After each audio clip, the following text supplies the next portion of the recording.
As one way to address sexual misconduct and other discriminatory behaviors, Penn State has adopted policies AD85 and AD91 that define and describe prohibited behaviors.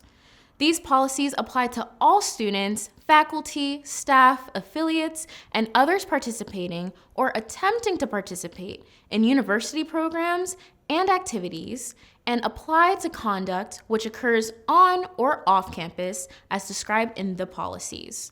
For more information about these policies, please review policies AD85, Title IX, Sexual Harassment, and AD91, Discrimination and Harassment and Related Inappropriate Conduct. One important part of AD85 is the amnesty provision. Penn State strongly encourages students to report incidents that may violate Title IX.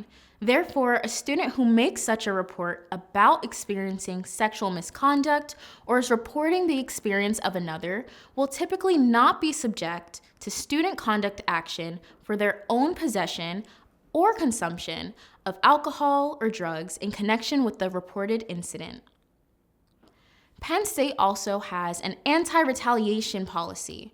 Retaliation is the act of intimidation, threats, coercion, and/or discrimination against someone for the purpose of interfering with any right or privilege under Title IX, or because they have made a report or complaint, testified, assisted, participated, or refused to participate in any manner in an investigation, proceeding, or hearing.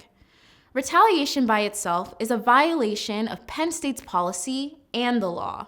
See policy AD67 for more information.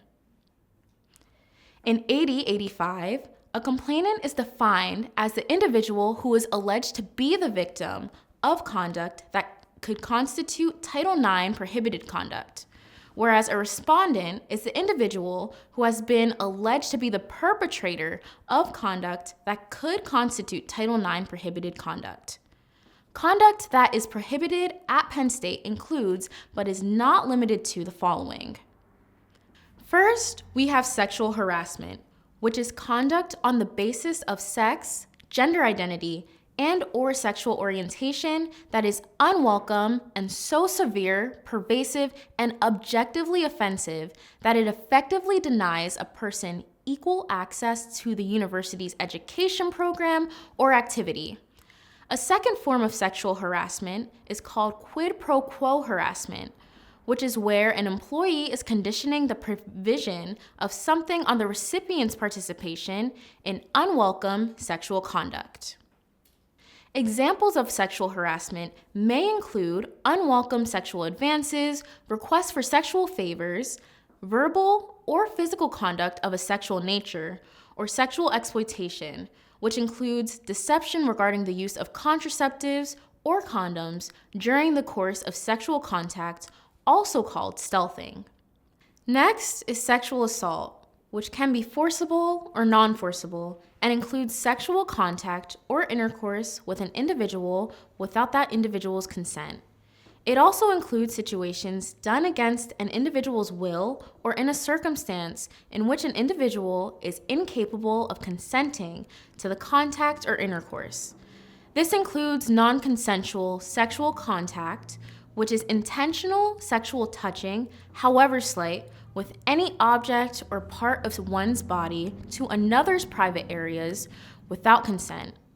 It includes intentional touching with the breasts, buttock, groin, or genitals, touching another with one of these body parts, making another touch you or themselves with or on any of these body parts, any other intentional bodily contact in a sexual manner, or the touching of the private body parts of another individual for the purpose of sexual gratification, also called fondling. Sexual assault also includes non-consensual sexual intercourse, which is sexual penetration or intercourse, however slight, with a penis, tongue, finger, or any object without consent. Penetration can be oral, anal, or vaginal. Then we have dating violence, which is violence committed by a person who is or has been in a social relationship of a romantic or intimate nature with the victim, and domestic violence, which is a crime of violence committed by a person who is or was in a domestic relationship with the other person. And finally, we have stalking, which is the act of engaging in a course of conduct directed at a specific person that would cause a reasonable person to fear for the person's safety or the safety of others, or to suffer substantial emotional distress. Next, we will discuss prohibited behaviors under AD91. First, gender-based harassment is defined as verbal, nonverbal, graphic, or physical aggression, intimidation, or hostile conduct based on actual or perceived sex stereotyping, sexual orientation, or gender identity, when such conduct is sufficiently severe, persistent, or pervasive that it interferes with a person's ability to participate in or benefit from the university's education or work programs or activities. Next is sexual exploitation, which is defined as taking sexual advantage of another for one's benefit or to benefit someone else.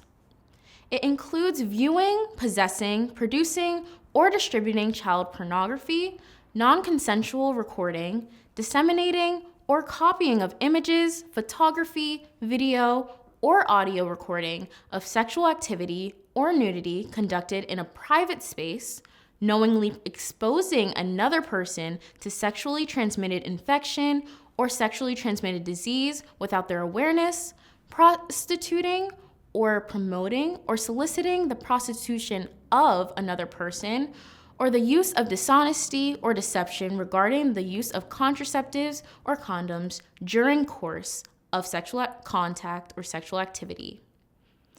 All of these definitions are further explained in policies AD85 and AD91, and they all apply to students, faculty, staff, affiliates, and others participating or attempting to participate in university programs and activities, and apply to conduct which occurs on or off campus as described in the policies. If you have any further questions, please refer to the policies.